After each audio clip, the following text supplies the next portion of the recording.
evening. I hope everyone is doing well on this lovely Sunday as we continue with The King in Yellow. Reminder, this book is from 1895, so it is very old. Not very old, not the oldest book we've read. I think Gulliver's Travels might be the oldest one we've read on stream, but it is still pretty old. So yeah, continuing with, can't remember what the name of this one was.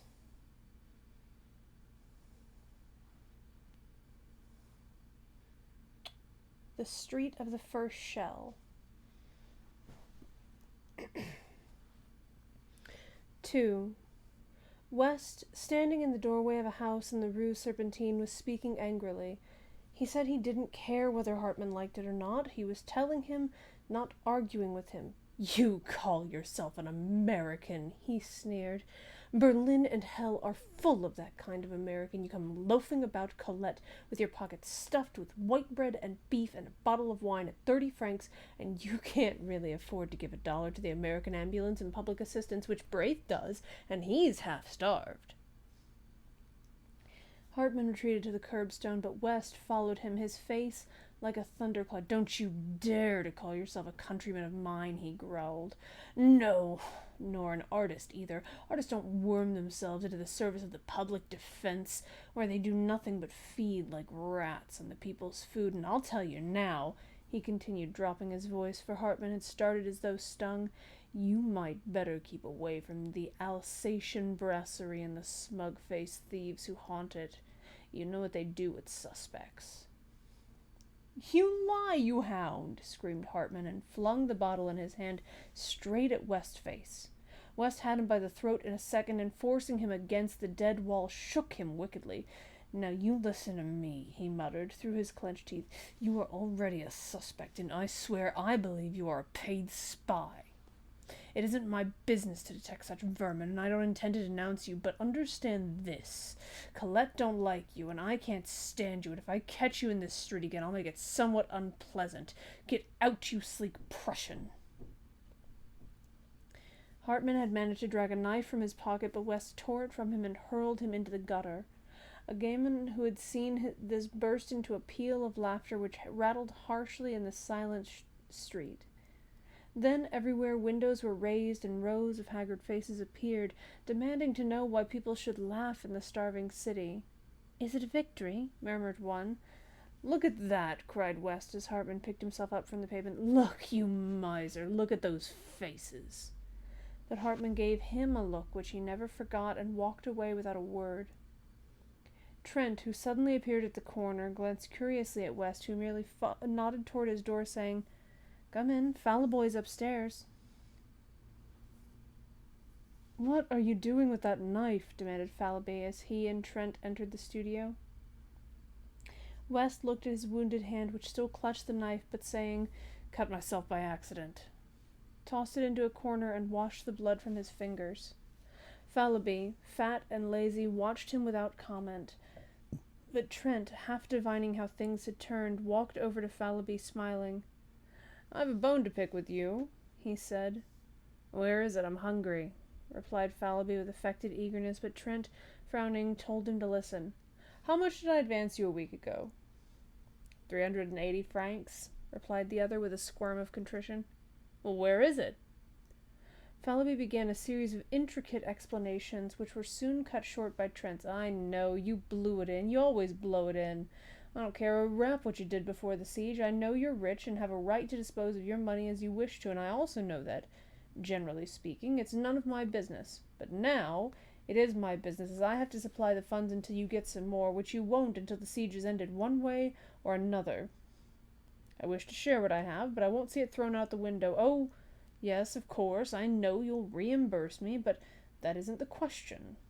And anyway, it's the opinion of your friends, old man, that you will not be worse off for a little abstinence from fleshly pleasures. You are positively a freak in this famine-cursed city of skeletons." "I am rather stout," he admitted. "Is it true you're out of money?" demanded Trent. "Yes, I am." That roast-sucking pig on the Rue Saint-Honore. Is it there yet? Continued Trent. What? Stammered the feeble one. Ah, I thought so. I caught you in ecstasy before that sucking pig at least 12 times. Then, laughing, he presented Fallowby with a roll of 20-franc pieces, saying, "If these go for luxuries, you must live on your own flesh," and went over to aid West, who sat beside the wash-basin, binding up his hand. West suffered him to tie the knot, and then said, "You remember yesterday when I left you and Braith to go to take the chicken to Colette?" "Chicken! Good heavens!" moaned Fallowby. "Chicken," repeated West, enjoying Fallowby's grief.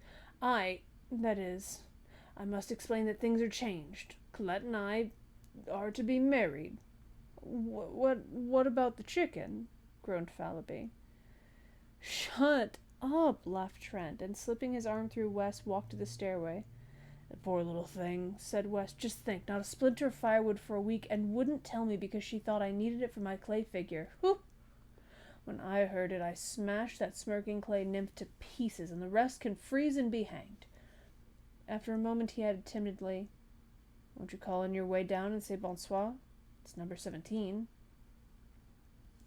"Yes," said Trent, and he went out, softly closing the door behind. He stopped on the 3rd landing, lighted a match, scanned the numbers over the row of dingy doors, and knocked at number 17. "C'est toi, Georges." The door opened. "Oh, pardon. Monsieur Jack, I thought it was Monsieur West." Then, blushing furiously, "Oh, I see you've heard. Oh, thank you for your wishes. And I'm sure we love each other very much. I'm dying to see Sylvia and tell her And what?" laughed Trent. "I'm very happy," she sighed. "He's pure gold," returned Trent, and then gaily, "I want you and George to come and dine with us tonight. It's a little treat. You see, tomorrow is Sylvia's fête. She'll be 19. I've written to Thorne, and the Guernalacs will come with their cousin Odile. Fallowby has engaged not to bring anybody but himself." The girl accepted shyly, charging him with loads of loving messages to Sylvia, and he said good night. He started up the street, walking swiftly, for it was bitter cold, and cutting across the Rue de la Lune, he entered the Rue de Seine. The early winter night had fallen, almost without warning, but the sky was clear, and myriads of stars glittered in the heavens. The bombardment had become furious, a steady, rolling thunder from the Prussian cannon, punctuated by the heavy shocks of Mont Valérien. The shells streamed across the sky, leaving trails like shooting stars, and now, as he turned to look back, rockets, blue and red, flared above the horizon from the fort of Issy, and the fortress of the north flamed like a bonfire.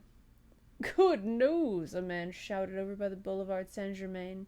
As if by magic, the streets were filled with people, shivering, chattering people with shrunken eyes. "Jacques!" cried one. "The army of Loire!" "Eh, mon vieux! It has come then at last! I told thee! Tomorrow, tonight, who knows? Is it true? Is it a sortie?" Someone said, "Oh God! A sortie! And my son?" Another cried, "To the Seine! They say one can see the signals of the army of the Loire from the Point Neuf." And there was a child standing near Trent who kept repeating, "Mama, then tomorrow we may eat white bread?" And beside him an old man swaying, stumbling, his shriveled hands crushed to his breast, muttering as if insane. "Could it be true? Who has heard the news? The shoemaker on the Rue de Bussy had it from a Mobile who had heard a franc-tireur repeated to a captain of the National Guard." Trent followed the throng, surging through the Rue de Seine to the river. Rocket after rocket clove the sky, and now from Montmartre the cannon clanged, and the batteries on Montparnasse joined in with the crash. The bridge was packed with people. Trent asked, "Who has seen the signals of the army of the Loire?" "We're waiting for them," was the reply. He looked toward the north. Suddenly, the huge silhouette of the Arc de Triomphe sprang into black relief against the flash of a cannon. The boom of the gun rolled along the quay, and the old bridge vibrated. Again, over by the Pont de Joux, a flash and heavy explosion shook the bridge, and then the whole eastern bastion of the fortifications blazed and crackled, sending a red flame into the sky. Has anyone seen the signals yet? He asked again. We're waiting, was the reply. Yes, waiting, murmured a man behind him. Waiting, sick, starved, freezing, but waiting. Is it a sortie? They go gladly. Is it to starve? They starve. They have no time to think of surrender. Are they heroes, these Parisians? Answer me, Trent. The American ambulance surgeon turned about and scanned the parapets of the bridge. Any news, doctor? Asked Trent mechanically. News? Said the doctor. I don't know any. I haven't time to know any. What are these people after? Well, they say the army of the Loire has signaled Mont Valérien. Poor devils. The doctor glanced about him for an instant, then, I'm so harried and worried that I don't know what to do. After the last sortie, we had the work of 50 ambulances on our poor little corps. Tomorrow there's another sortie, and I wish you fellows could come over to headquarters. We may need volunteers. How is Madame? He added abruptly. Well, replied Trent, but she seems to grow more nervous every day. I ought to be with her now. Take care of her, said the doctor, then with a sharp look at the people. I can't stop now. Good night. And he hurried away, muttering, Poor devils. Trent leaned over the parapet and blinked at the black river surging through the arches. Dark objects, carried swiftly on the breast of the current, struck with a grinding, tearing noise against the stone piers, spun round for an instant, and hurried away into the darkness.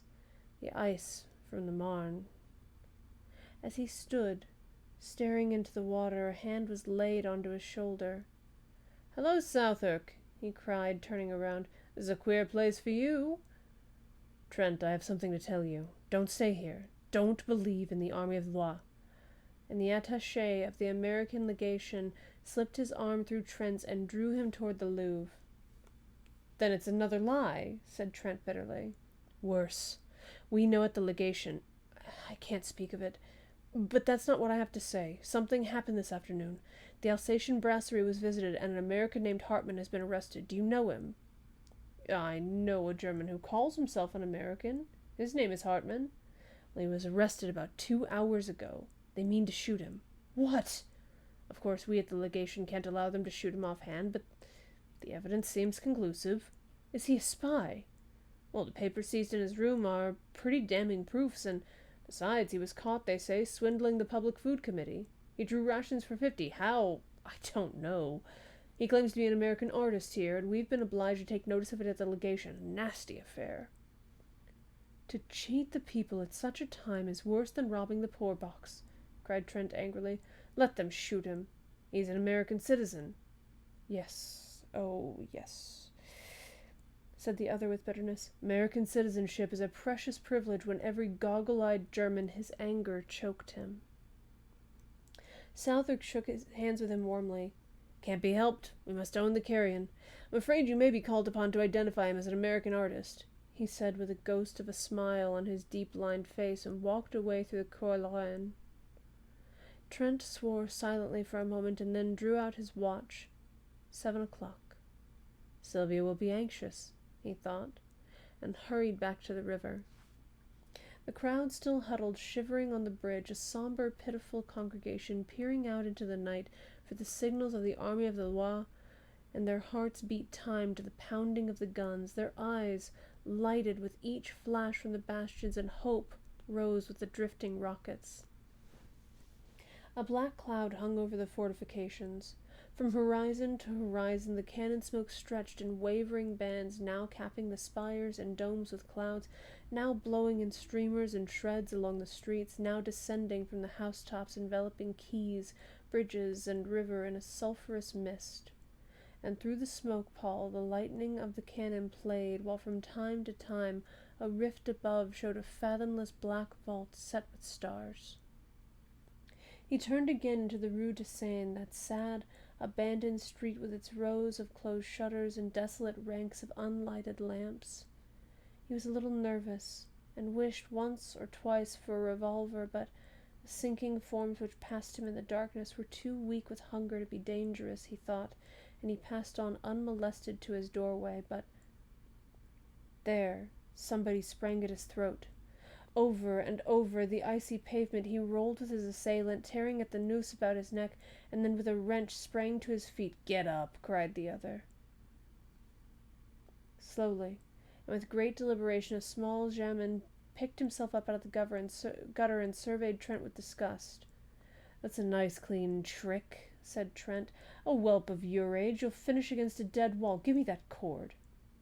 The urchin handed him a noose without a word. Trent struck a match and looked at his assailant. It was the rat killer of the day before. "Humph, I thought so," he muttered. "Tiens, c'est toi?" said the gunman tranquilly. The impudence, the overpowering audacity of the ragamuffin took Trent's breath away. "Do you know, you young strangler," he gasped, "that they shoot thieves of your age?" The child turned a passionless face to Trent. "Shoot, then." That was too much, and he turned on his heel and entered his hotel. Groping up the unlighted stairway, he at last reached his own landing and felt about in the darkness for the door. From his studio came the sound of voices, West's hearty laugh and Fallowby's chuckle, and at last he found the knob and, pushing back at the door, stood a moment, confused by the light. "Hello, Jack," cried West. "You're a pleasant creature, inviting people to dine and letting them wait. Here's Fallowby weeping with hunger." "Shut up," observed the latter. "Perhaps he's been out to buy a turkey." "He's been out garroting. Look at this noose," laughed Guernalec. "So now we know where you get your cash," added West. "Vive le coup du Père François." Trent shook hands with everybody and laughed at Sylvia's pale face. "I didn't mean to be late. I stopped on the bridge a moment to watch the bombardment. Were you anxious, Sylvia?"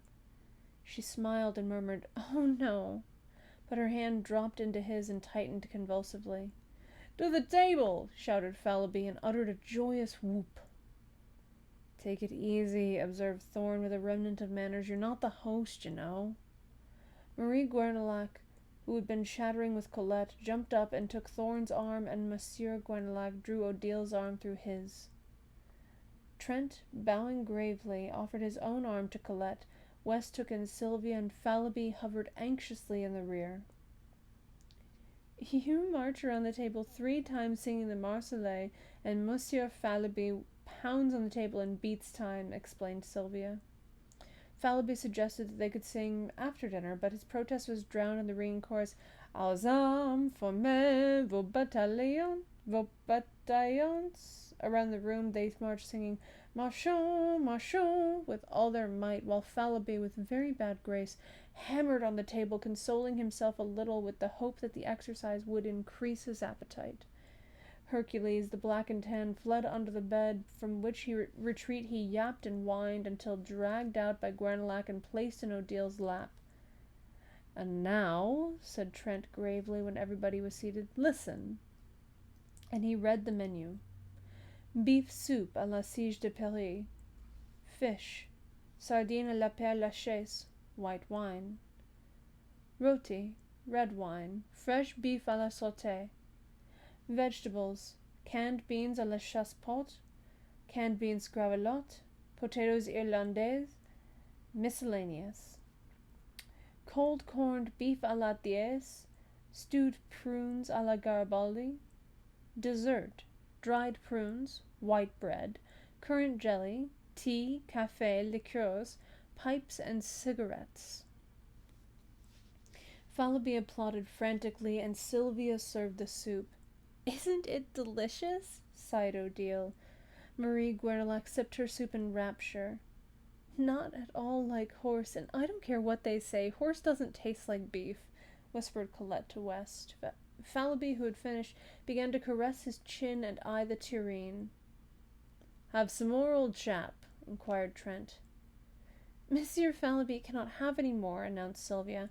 "I'm saving this for the concierge." Fallowby transferred his eyes to the fish. The sardines, hot from the grill, were a great success. While the others were eating, Sylvia ran downstairs with the soup for the old concierge and her husband, and when she hurried back, flushed and breathless, and had slipped into her chair with a happy smile at Trent, that young man arose and silence fell over the table. For an instant, he looked at Sylvia and thought he had never seen her so beautiful. "You all know," he began, "that today is my wife's 19th birthday."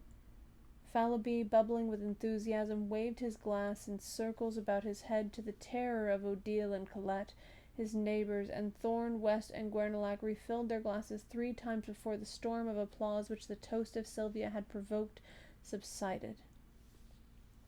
3 times the glasses were filled and emptied to Sylvia, and again to Trent, who protested. "This is irregular," he cried. "The next toast is to the twin republics, France and America." "To the republics! To the republics!" they cried, and the toast was drunk amid shouts of "Vive la France! Vive l'Amérique! Vive l'Amérique! Vive l'Amérique! I'm sorry, I'm really bad at French. Vive la nation!"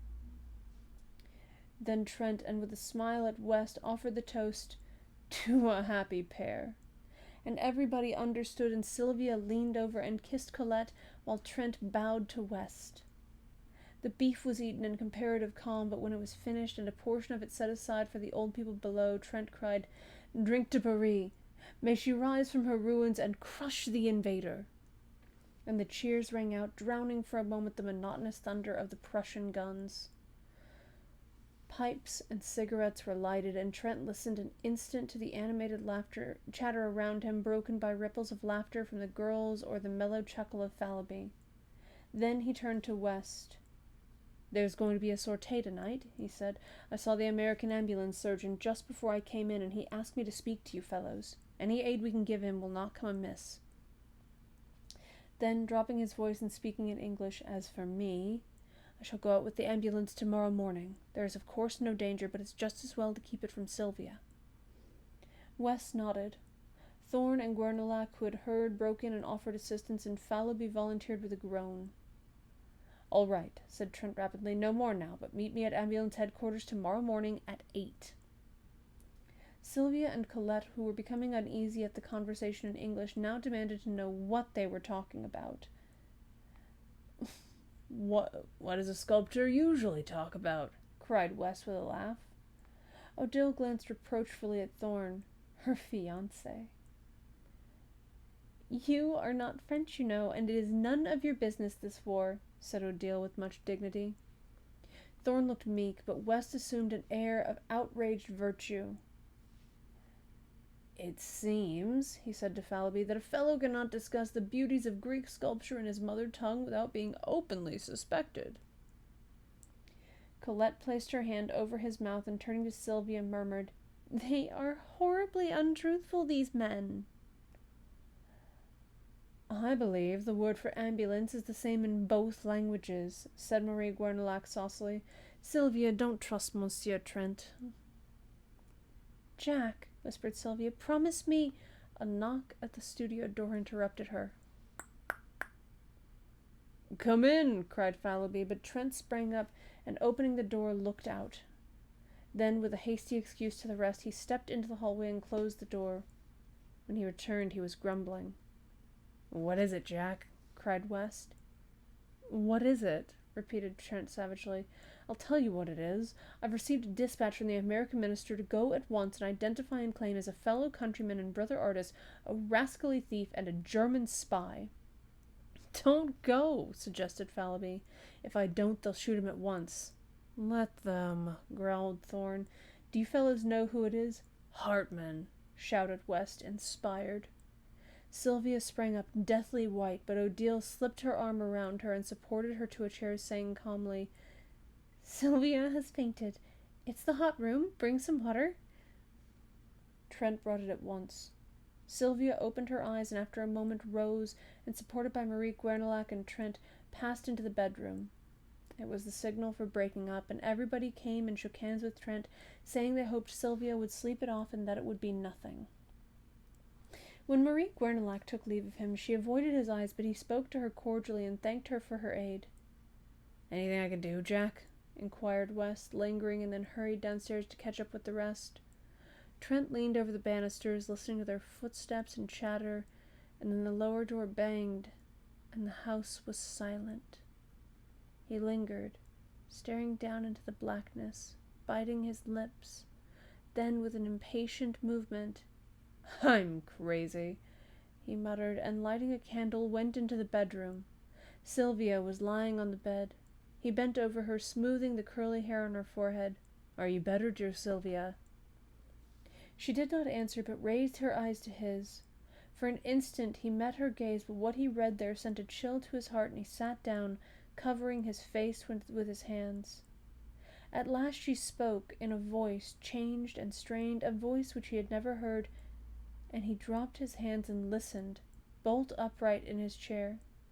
"It has come at last. I have feared it and trembled. Ah, how often I have lain awake at night with this on my heart, and prayed that I might die before you ever knew of it. For I love you, Jack, and if you go away, I cannot live. I have deceived you.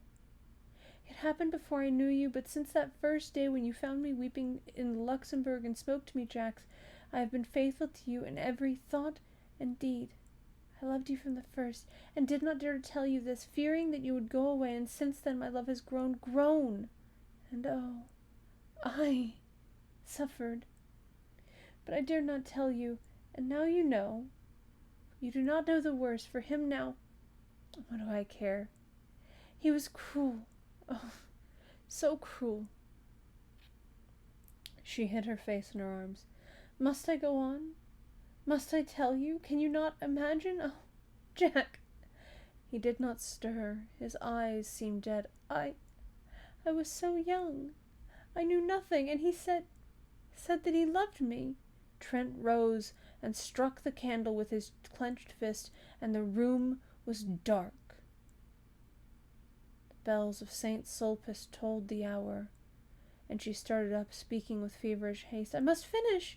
When you told me you loved me, you asked me nothing, but then, even then, it was too late, and that other life which binds me to him must stand forever between you and me, for there is another whom he has claimed, and is good too. He must not die. They cannot shoot him for that other's sake." Trent sat motionless, but his thoughts ran on in an interminable whirl.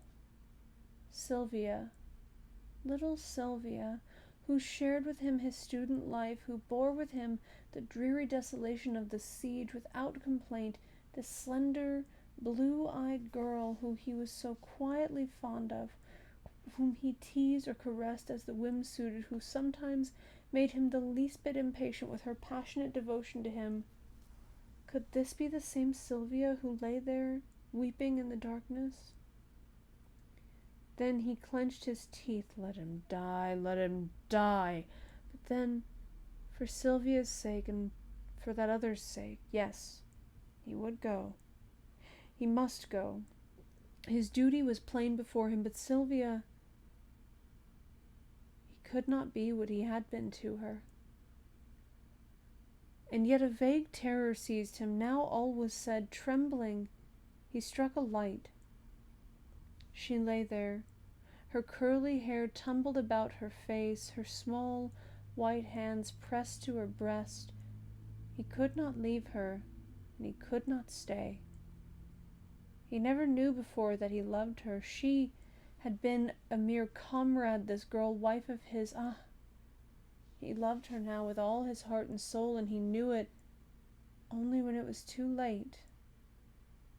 Too late? Why? Then he thought of that other one, binding her, linking her forever to the creature who stood in danger of his life.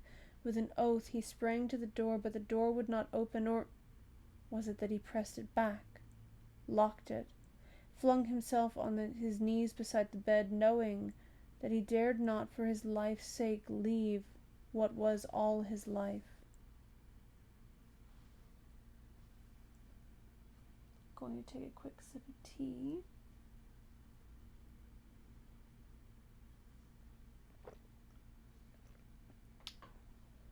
Three.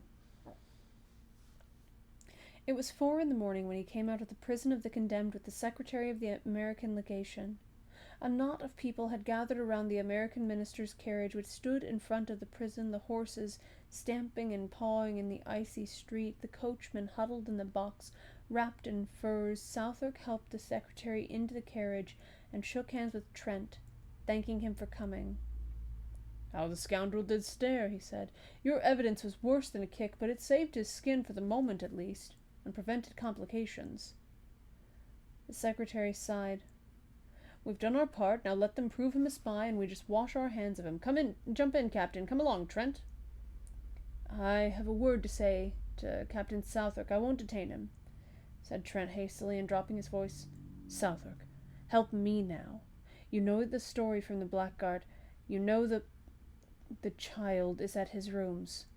Get it and take it to my own apartment, and if he is shot, I will provide a home for it. I understand, said the captain gravely. Will you do this at once? At once, he replied. Their hands met in a warm clasp, and then Captain Southwark climbed into the carriage, motioning Trent to follow, but he shook his head, saying, Goodbye, and the carriage rolled away. He watched the carriage to the end of the street, then started toward his own quarter, but after a step or two hesitated, stopped, and finally turned away in the opposite direction. Something, perhaps it was the sight of the prisoner he had so recently confronted, nauseated him. He felt the need of solitude and quiet to collect his thoughts. The events of the evening had shaken him terribly, but he would walk it off, forget, bury everything, and then go back to Sylvia. He started on swiftly, and for a time the bitter thoughts seemed to fade, but when he paused at last, breathless, under the Arc de Triomphe, the bitterness and the wretchedness of the whole thing, yes, of his whole misspent life, came back with a pang. Then the face of the prisoner, stamped with a horrible grimace of fear, grew in the shadows before his eyes. Sick at heart, he wandered up and down under the great arc, striving to occupy his mind, peering up at the sculptured cornices to read the names of the heroes and battles which he knew were engraved there, but always the ashen face of Hartmann followed him, grinning with terror. Or was it terror? Was it not triumph? At the thought, he leaped like a man who feels a knife at his throat, but after a savage tramp around the square, came back again and sat down to battle with his misery. The air was cold, but his cheeks were burning with angry shame. Shame? Why?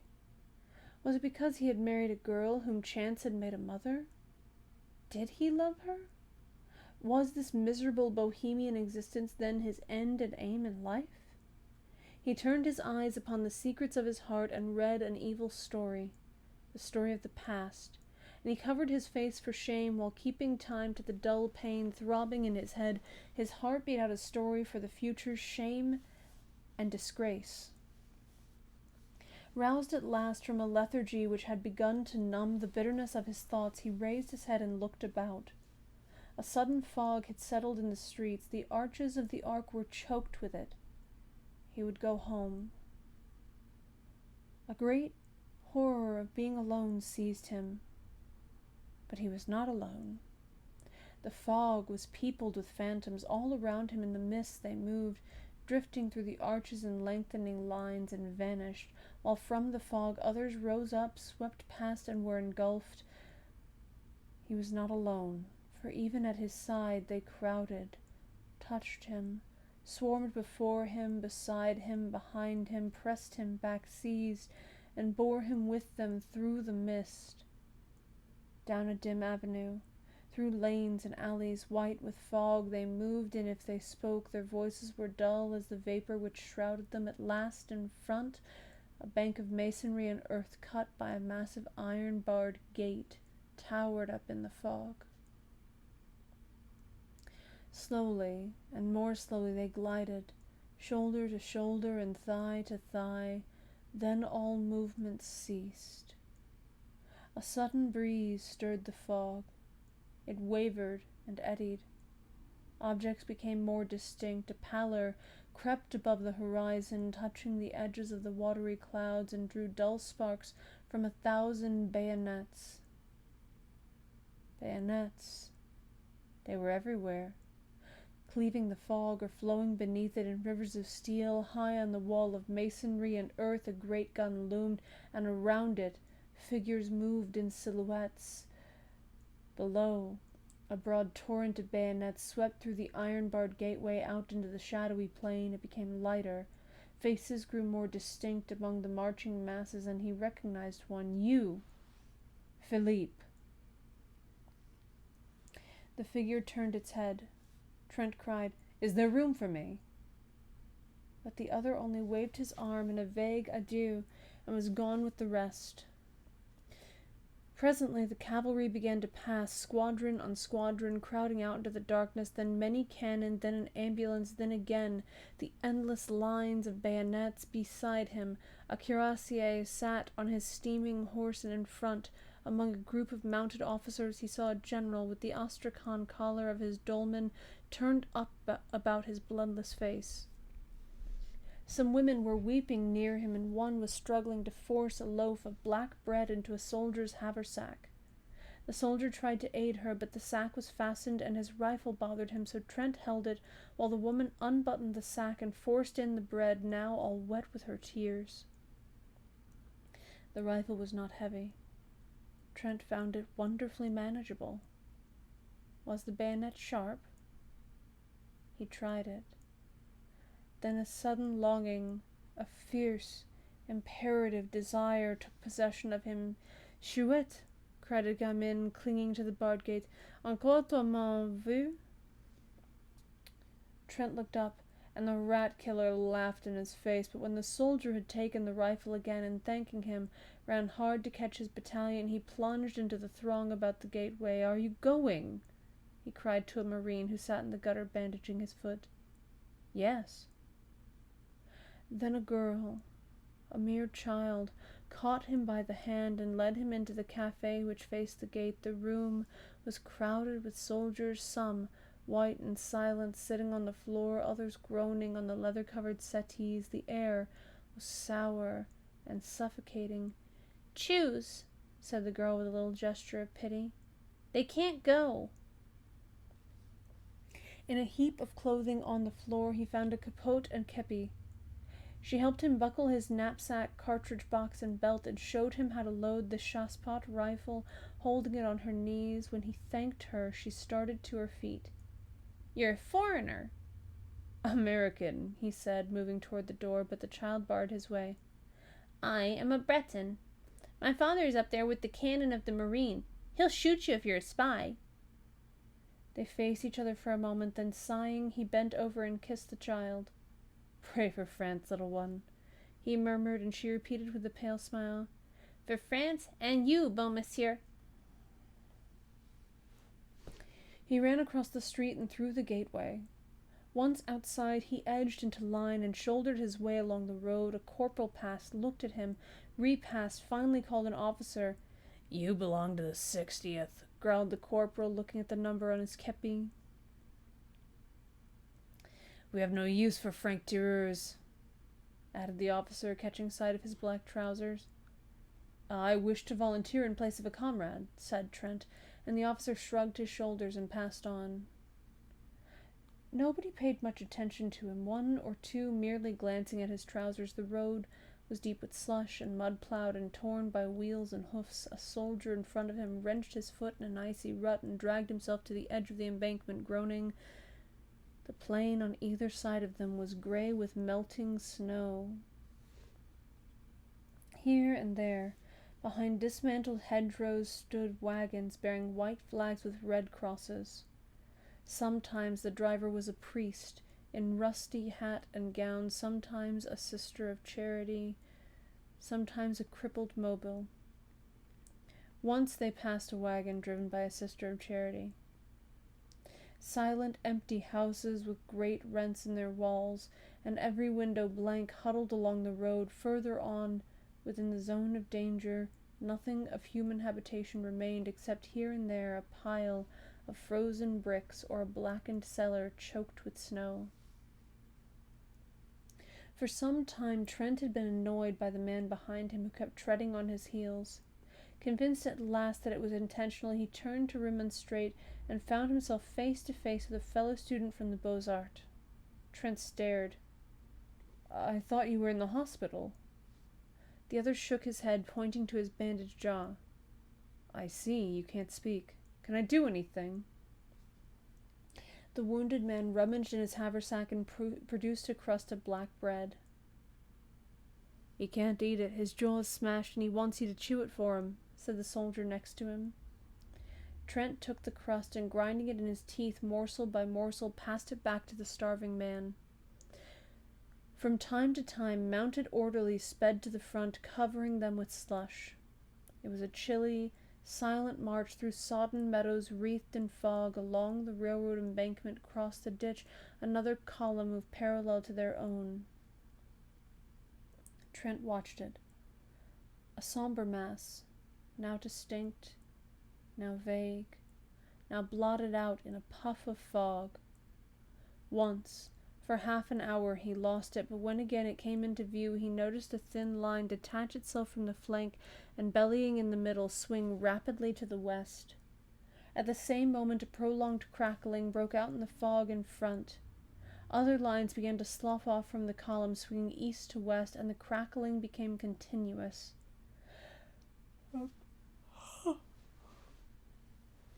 A battery passed at full gallop, and he drew back with his comrades to give it way. It went into action a little to the right of his battalion, and as the shot from the first rifled piece boomed through the mist, the cannon from the fortifications opened with a mighty roar. An officer galloped by, shouting something which Trent did not catch, but he saw the ranks in front suddenly part company with his own and disappeared in the twilight. More officers rode up and down beside them, peering into the fog. Away in front, the crackling had become one prolonged crash. It was dreary waiting. Trent chewed some bread for the man behind, who tried to swallow it, and after a while shook his head, motioning Trent to eat the rest himself. A corporal offered him a little brandy, and he drank it, but when he turned around to return the flask, the corporal was lying on the ground. Alarmed, he looked at the soldier next to him, who shrugged his shoulders and opened his mouth to speak, but something struck him, and he rolled over and over into the ditch below. At the moment, the horse of one of the officers gave a bound and backed into the battalion, lashing out with his heels. One man was ridden down, another was kicked in the chest and hurled through the ranks. The officer sank his spurs into the horse and forced him to the front again, where he stood trembling. The cannonade seemed to draw nearer. A staff officer riding slowly up and down the battalion suddenly collapsed in his saddle and clung to his horse's mane. One of his boots dangled, crimsoned and dripping from the stirrup. Then out of the mist, in front, men came running. The roads, the fields, the ditches were full of them, and many of them fell. For an instant, he imagined he saw horsemen riding about like ghosts in the vapors beyond, and a man behind him cursed horribly, declaring he too had seen them, and that they were Uhlans. But the battalion stood inactive, and the mist fell again over the meadows. The colonel sat heavily upon his horse, his bullet-shaped head buried in the astrakhan collar of his dolman, his fat legs sticking straight out in the stirrups. The buglers clustered about him with bugles poised, and behind him a staff officer in pale blue jacket smoked a cigarette and chatted with a captain of hussars.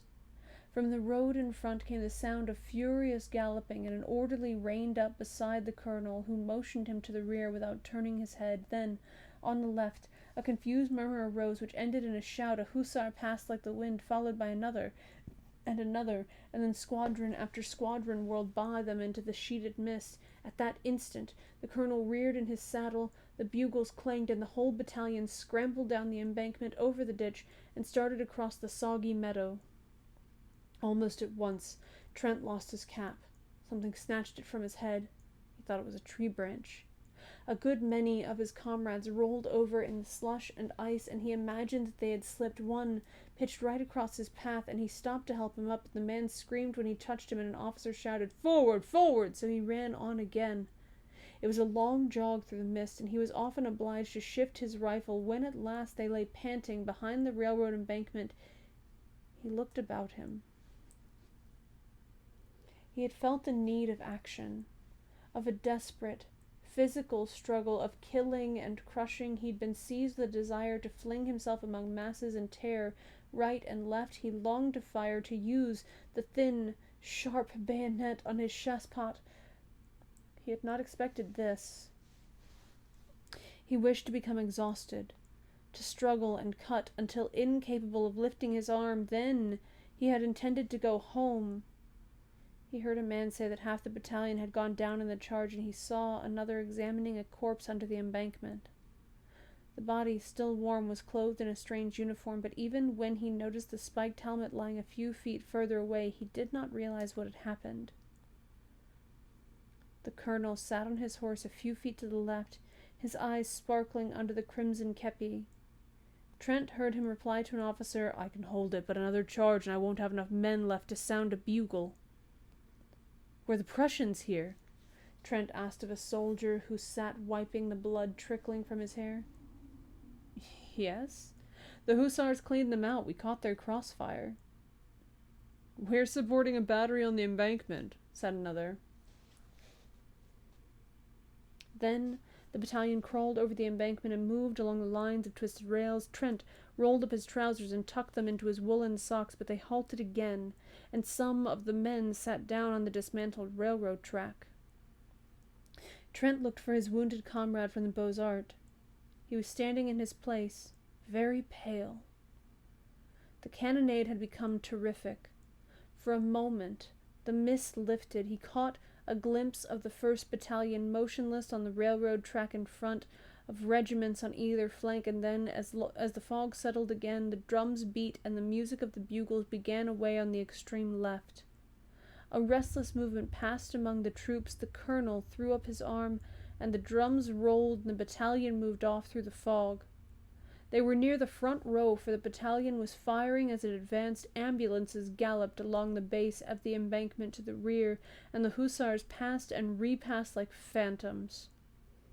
They were in the front at last, for all about them was movement and turmoil, while from the fog, close at hand, came cries and groans and crashing volleys. Shells fell everywhere, bursting along the embankment, splashing them with frozen slush. Trent was frightened. He began to dread the unknown, which lay there crackling and flaming in obscurity. The shock of the cannon sickened him. He could even see the fog light up with a dull orange as the thunder shook the earth.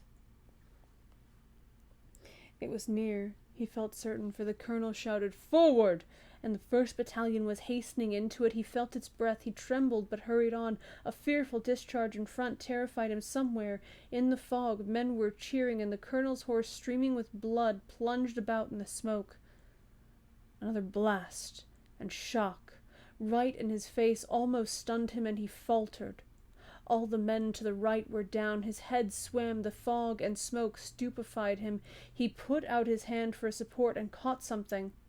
It was the wheel of a gun carriage, and a man sprang from behind it, aiming a blow at his head with a rammer, but stumbled back, shrieking, with a bayonet through his neck, and Trent knew that he had killed.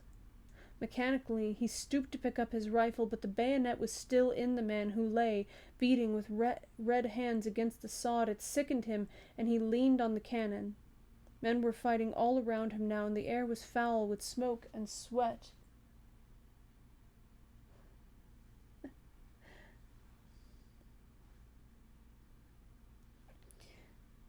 Somebody seized him from behind and another in front, but others in turn seized them or struck them solid blows. The click, click, click of bayonets infuriated him, and he grasped the rammer and struck out blindly until it was shivered to pieces.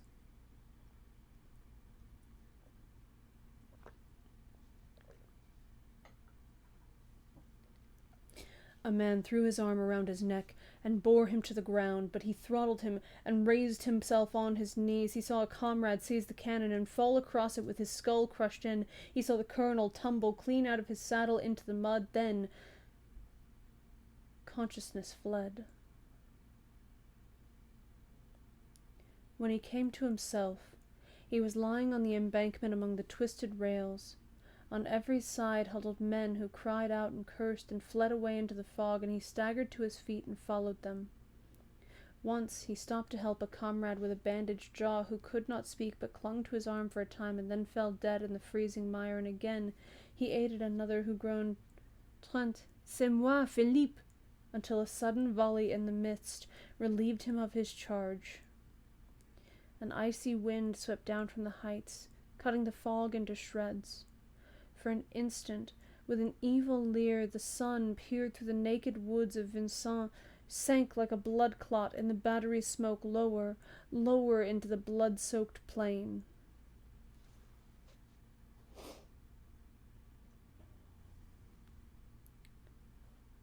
IV.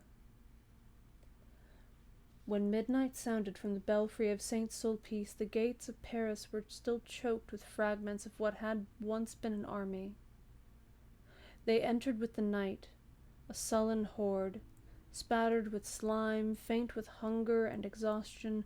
There was little disorder at first, and the throng at the gates parted silently as the troops tramped along the freezing streets.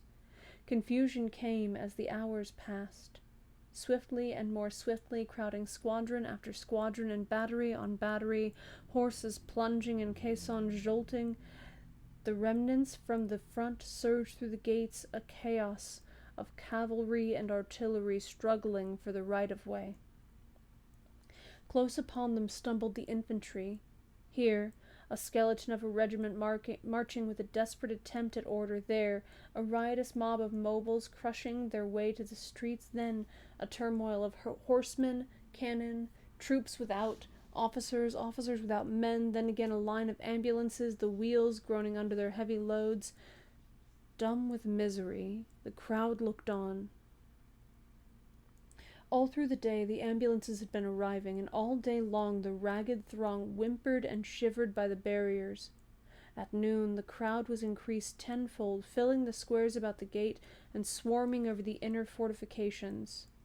At 4 o'clock in the afternoon, the German batteries suddenly wreathed themselves in smoke, and the shells fell fast on Montparnasse. At 20 minutes after 4, 2 projectiles struck a house in the Rue de Bac, and a moment later the first shell fell in the Latin Quarter. Braith was painting in bed when West came in, very much scared. "I wish you would come down. Our house has been knocked into a cocked hat, and I'm afraid that some of the pillagers may take it into their heads to pay us a visit tonight." Braith jumped out of bed and bundled himself into a garment which had once been an overcoat. "Anybody hurt?" he inquired, struggling with a sleeve full of dilapidated lining. "No. Colette's barricaded in the cellar, and the concierge ran away to the fortifications. There will be a rough gang if bombardment keeps up. You might help us." "Of course," said Braith. But it was not until they had reached the Rue Serpente and had turned into the passage which led to West's cellar that the latter cried, "Have you seen Jack Trent today?" "No," replied Braith, looking troubled. "He was not at the ambulance headquarters." "He stayed to take care of Sylvia, I suppose." A bomb came crashing through the roof of a house at the end of the alley and burst in the basement, showering the street with slate and plaster. A second struck a chimney and plunged into the garden, followed by an avalanche of bricks, and another exploded with a deafening report in the next street. They hurried along the passage to the steps which led to the cellar. Here again Braith stopped. "Don't you think I'd better run up to see if Jack and Sylvia are well entrenched? I can get back before dark." "No, go in and find Colette, and I'll go." No, let me go. There's no danger." "I know it," replied West calmly, and dragging Braith into the alley, pointed to the cellar steps. The iron door was barred. "Colette! Colette!" he called. The door swung inward, and the girls sprang up the stairs to meet them. At that instant Braith, glancing behind him, gave a startled cry, and pushing the 2 before him into the cellar, jumped down after them and slammed the iron door. A few seconds later, a heavy jar from the outside shook the hinges. "They're here," muttered West, very pale. "That door," observed Colette calmly, "will hold forever." Braith examined the low iron structure, now trembling with the blows rained on it from without.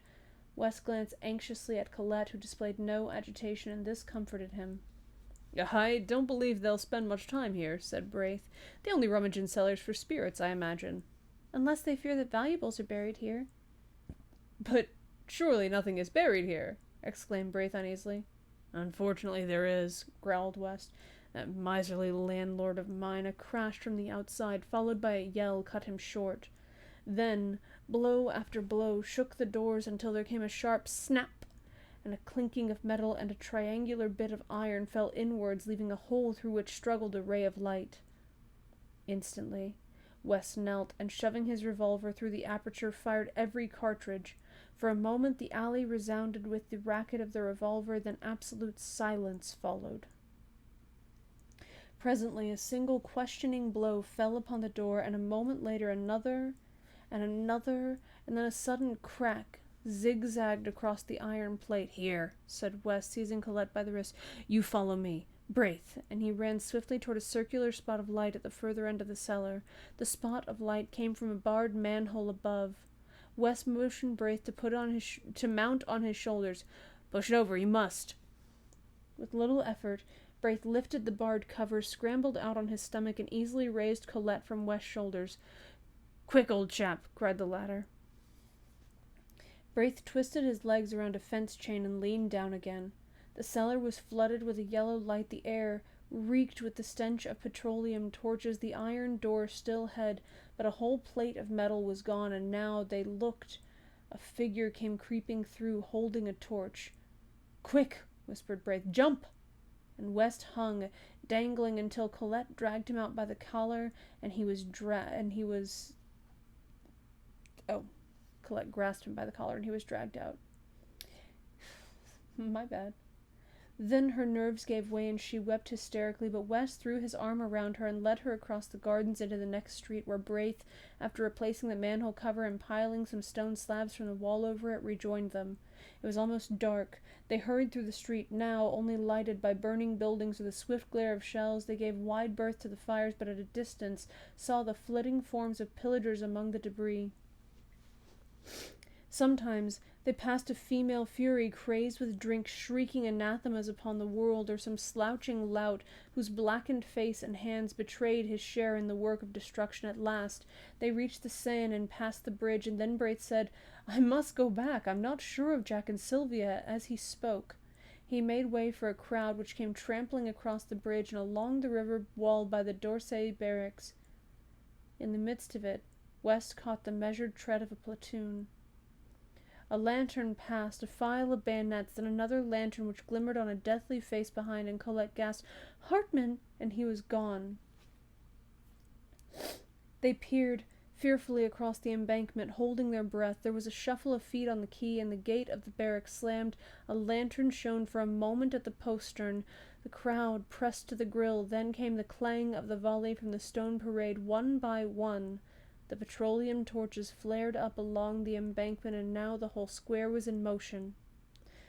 Down from the Champs-Élysées and across the Place de la Concorde straggled the fragments of the battle, a company here and a mob there. They poured in from every street, followed by women and children, and a great murmur, borne on the icy wind, swept through the Arc de Triomphe and down the dark avenue. "Perdu! Perdu!"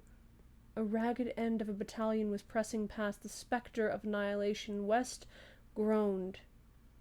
Then a figure sprang from the shadowy ranks and called West's name, and when he saw it was Trent, he cried out. Trent seized him, white with terror. "Sylvia!" West stared speechless, but Colette moaned, "Oh, Sylvia! Sylvia! And they are shelling the quarter!" "Trent!" shouted Braith, but he was gone, and they could not overtake him. The bombardment ceased as Trent crossed the Boulevard Saint-Germain, but the entrance to the Rue de Seine was blocked by a heap of smoking bricks. Everywhere the shells had torn great holes in the pavement. The café was a wreck of splinters and glass. The bookstore tottered, ripped from roof to basement, and the little bakery, long since closed, bulged outward above a mass of slate and tin. He climbed over the steaming bricks and hurried into the Rue de Tournon. On the corner a fire blazed, lighting up his own street, and on the bank wall, beneath a shattered gas lamp, a child was writing with a bit of cinder. Here fell the first shell. The letters stared him in the face. The rat killer finished and stepped back to view his work, but catching sight of Trent's bayonet, screamed and fled, and as Trent staggered across the shattered street from holes and crannies in the ruins, fierce women fled from their work of pillage, cursing him. At first he could not find his house, for the tears blinded him, but he felt along the wall and reached the door. A lantern burned in the concierge's lodge, and the old man lay dead beside it. Faint with fright, he leaned a moment on his rifle, then, snatching the lantern, sprang up the stairs. He tried to call, but his tongue hardly moved. On the second floor, he saw plaster on the stairway, and on the third, the floor was torn, and the concierge lay in a pool of blood across the landing. The next floor was his, theirs. The door hung from its hinges. The walls gaped. He crept in and sank down by the bed, and there, 2 arms were flung around his neck, and a tear-stained face sought his own. Sylvia! Oh, Jack! Jack! Jack! From the tumbled pillow beside them, a child wailed. They brought it. It's mine, she sobbed. Ours, he whispered, with his arms around them both. Then, from the stairs below, came Braith's anxious voice. Trent! Is all well? And that is where we'll leave off this week, with approximately 1 minute to go. Thank you so much for joining me this Sunday so that you could listen to The King in Yellow. We will be continuing with The King in Yellow on this coming Thursday, so I hope you will join me then as we pick up with the next short story, The Streets of Our Lady of the Fields. Thank you for joining me. I hope y'all have a nice... Oh, no, that's not a cliffhanger. That's the end of it. It's, there's been a couple stories in here that have these weird cliffhanger endings that, like, it just ends the story in what seems to be the middle of the action. There's like 3 or 4 of them that have done that, and it's very strange. But we will be continuing. Yeah, it's weird. I don't get it. It's, we'll blame it on the book being old. They hadn't figured out how to write yet. I don't know. But yeah. So, if you'll join me on Thursday, we will be continuing with The Street of Our Lady of the Fields, which is the next short story in the collection. Yeah, in The King in Yellow. Thanks for joining me. I hope you have a good rest of your weekend and a nice night. Good night.